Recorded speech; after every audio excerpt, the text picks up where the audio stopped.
So you guys had a pretty interesting situation last week with the sectional championship game where you had to make a long drive back home on Friday because the game got suspended because of darkness, and then return to Bangor and finish the game on Saturday. You were one of the girls who was taking the ACTs on Saturday morning. So I guess for starters, just talk about the challenges of, leaving that game, waking up on Saturday morning, having to take a pretty important test, and then going back to play softball afterward. Yeah, it was a whole new mindset. I just had to forget about it and move on. Didn't go to bed till about, I think, 1 o'clock because we got back late. And then I had to wake up early. Thank God the ACT was just right up at our high school and not Portage or anywhere else.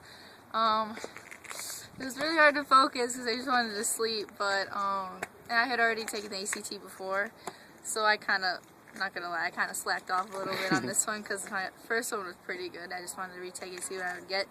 But for all the other girls, they had to focus really hard, and that had to be tough for them.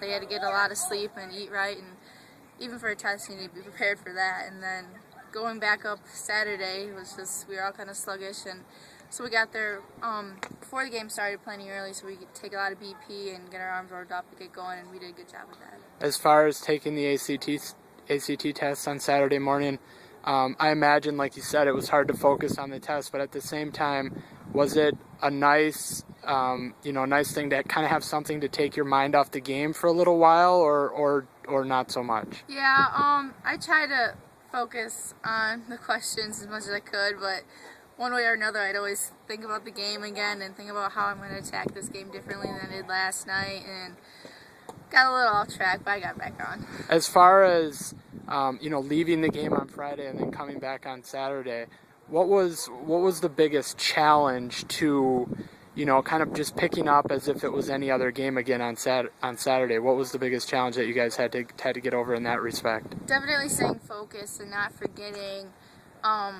basically each hitter and where they hit, how early or late they are, just remembering things about each individual on the other team, and being well prepared ourselves. I'm getting enough sleep and eating right and staying well hydrated throughout the day. That's what we had to do. When you started again on Saturday night, did it feel like you were in the 11th inning, or did it feel like another game? No, it just felt like another game. Just started off in different batting order and everything, but it felt like a whole new game, and I think we attacked it pretty well after that. As far as it feeling like a whole different, a whole nother game, how did you, what did you guys do to, I guess, avoid getting in that mindset of having 7 innings to play and realizing that one mistake and the game could be over? How did you guys zone in on, I guess, the gravity of the situation? We just had to refocus and basically think about everything that happened the game before and learn from our mistakes. And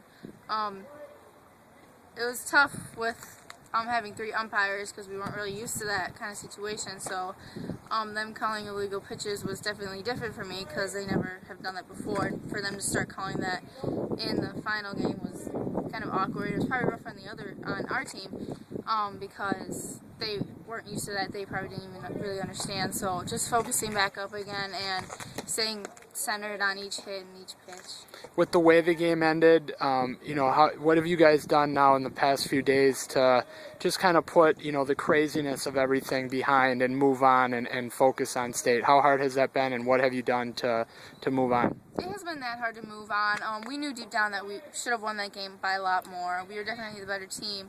It was just an awkward situation and a couple of errors that were costly, a couple hits that the other team had that were nice hits were big. We just had to move on, say that we won the game, refocus, learn from what we did wrong, and move on. As far as getting to state now, this is the first time that Poynette with such a good history of success in softball, the first time now that you guys have been as a program to state since 2006. Have you guys as a team taken any time to, I guess, realize that accomplishment, or are you still just kind of, this is the season and we'll think about that in a couple weeks? Yep, that's how we're going at it. We know that Poynette's had a great history behind us, and to keep that name and tradition of our success going is just awesome. We know that there have been better teams and worse teams before us, but we're just a whole new team. What's going to be the key for you guys to win a couple of games this weekend and win a state championship. Aside from playing well, generally, I guess. I mean, is there anything in particular that you feel you guys need to do especially well to give yourselves a chance to win? I think getting ahead early is what really helps us out. Previous games this season, when we've come out attacking early, we've had that mindset the whole game of, we got this game, let's keep going at it. We haven't gotten up early and said, oh, let's slack off now. We just keep going at it, keep going. If we attack like that Friday, then I think we'll be fine. For yourself as a pitcher, you've had such a nice season, but then on Friday and Saturday, you gave up a couple of home runs that I'm sure you would have liked to have not given those up. What do you do to learn from those home runs and move on? Well, basically you have to learn where the batter has weaknesses. That day my rise ball really wasn't working that well, wasn't spinning that good, and the ones that didn't spin right, they hit out of the park. So knowing that, I'm just going to have to stay focused more and concentrate on what I'm doing completely and finish all the way. Getting back to the time between Friday night and when the game started again on Saturday, you obviously had the ACTs. Did you talk to any of your friends on the team about what they did to pass the time? Some of the girls, I guess, that didn't have the ACTs, what they did maybe to pass the time, kind of waiting for the game to start again on Saturday? They went out to Mr. Cheese and took buckets, hitting. I think someone took 8 or 14 buckets or something crazy like that, so good for them. If I had time, I would have done that, of course, but I had the ACT, and I'm proud of them for going out there on a Saturday morning, the day before a game, going out and hitting. Anything else that you wanted to add? No, thanks. Awesome. Good luck this weekend. Thank you.